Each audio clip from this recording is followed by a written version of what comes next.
Hi, HPHS. I'm Steven, and I'm here with a very important announcement. The school may be closed, but that does not mean HPTV is done producing content. Throughout the next few weeks, HPTV will continue to be putting out a variety of videos. We hope these videos serve as a way to inform, entertain, and keep everyone's spirits high during these stressful and crazy times. Recently, via Zoom, I had the opportunity to interview Dr. James Castle. Dr. Castle is a neurologist, and he works with NorthShore University HealthSytem. I hope everyone enjoys the interview. James Castle, I'm a neurologist working at North Shore. That's a type of physician. What is NorthShore University HealthSytem doing to help stop the spread of COVID-19? North Shore has just really been on top of this since the get-go. They've been trying to get all the equipment together, and what they started doing not a long time ago was to get everyone who had COVID into separate units where they have negative air pressure systems. A few days ago, they started isolating everyone with COVID in the Glenbrook Hospital. And so for now, actually, people can go to the other hospitals if they have other diseases and not worry about catching the virus because they've really done an excellent job trying to isolate everybody into the Glenbrook Hospital. As a doctor and medical professional, what are you personally doing to help stop the spread of COVID-19? Yeah, so as a neurologist, for now, I haven't been too involved. I've been doing neurology consults at the hospital. The hospital really needs help right now in terms of physicians and nurses to volunteer. So I've signed up for the labor pools. A lot of us have signed up for that. And so they should be rotating us into Glenbrook pretty soon to help out. Well, as a neurologist, is there any sort of neurological aspect to COVID-19, or is it just completely respiratory? So initially it was thought to just be respiratory, but actually now the more we know about the virus, actually it does look like it has neurological complications. So one of the things that happens, which you may have heard of, is that people lose their sense of smell early on in the illness.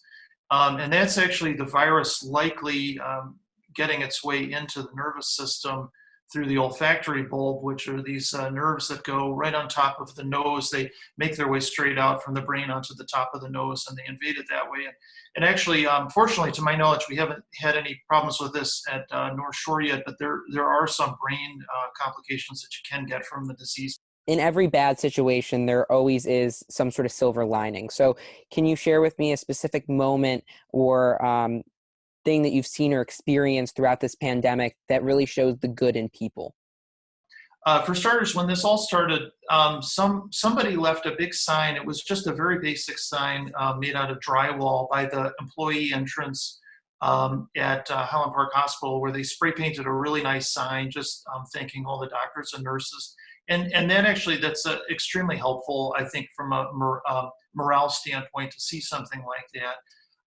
And the other thing too is that really this just shows the bravery of the people who went into medicine as a field. I mean, if you can imagine being a nurse and just showing up one day and they're telling you that your patient actually has COVID, and you're sort of now suddenly assigned to the COVID unit, and you have to then brave that and walk in, and and a lot of us have volunteered to do it. And, it reminds you of why you went into medicine. You should never go into medicine for fame or money or anything like that. At the end of the day, all of us really went into it because, we have a passion for trying to help people, and that's what we wanted to do with our lives. Finally, how can people help you and other medical professionals do their job or show their appreciation for what you guys are doing?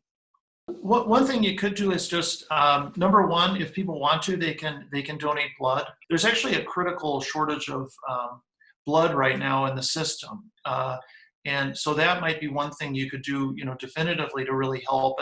And also, I think just to follow some of these social distancing guidelines. People like me, I really feel much better knowing that people are following those guidelines and that there is really no risk of us running out of ventilators and running out of rooms for patients.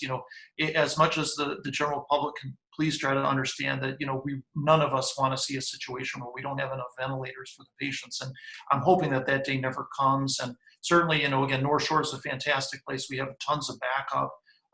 But if people could just follow those, because we really don't want to be living in a society where we're making decisions about who gets a ventilator and who doesn't, like they've had to deal with in Italy.